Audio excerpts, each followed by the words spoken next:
بسم اللہ الرحمن الرحیم۔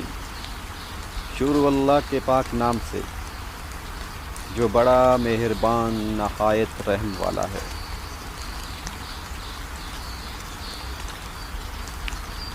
حضرت محمد صلی اللہ علیہ وآلہ وسلم نے فرمایا، جس نے کہا اللہ کے سوا کوئی عبادت کے لائق نہیں، پھر اس پر ثابت قدم رہے، وہ جنت میں داخل ہوگا۔ حضرت محمد صلی اللہ علیہ وسلم نے فرمایا، سب سے زیادہ عاجز وہ شخص ہے جو دعا کرنے میں بھی عاجز ہو، اور سب سے زیادہ بخیل وہ شخص ہے جو سلام کرنے میں بھی بخل کرتا ہو۔ حضرت محمد صلی اللہ علیہ وآلہ وسلم نے فرمایا، اللہ جس کے ساتھ بھلائی چاہتا ہے اسے دین کی سمجھ عطا کر دیتا ہے۔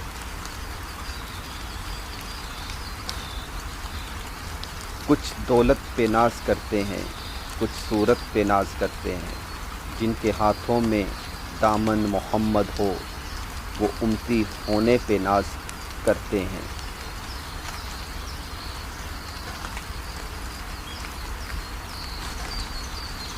معاف کر دینے سے انسان کی اپنی روح پاک ہو جاتی ہے۔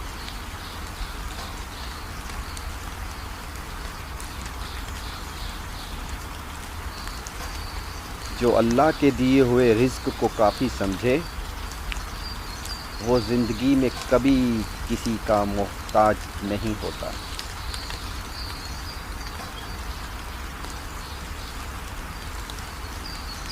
کائنات میں کوئی اتنی شدت سے کسی کا انتظار نہیں کرتا جتنا اللہ اپنے بندے کی توبہ کا کرتا ہے۔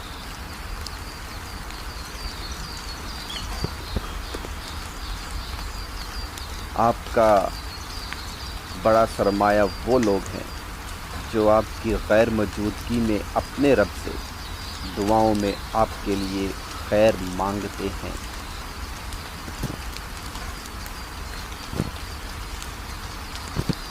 خلوص اور عزت بہت مہنگے تحفے ہیں، اس لیے ہر کسی سے ان کی امید نہ رکھو، کیونکہ بہت کم لوگ دل کے امیر ہوتے ہیں۔ مجھے قدرت کے ایک عمل سے بہت پیار ہے، مکافات عمل۔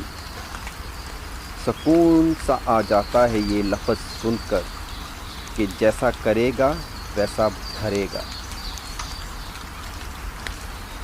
سجدے کی توفیق ملنا بھی رب کی نعمتوں میں سے ایک بہترین نعمت ہے۔ جن سے یہ توفیق چھن جاتی ہے، پھر نہ وہ دنیا کے رہتے ہیں نہ ہی دین کے۔ دو عمل ایسے ہوتے ہیں جن کا ثواب تولا نہیں جاتا، معاف کرنا اور انصاف کرنا۔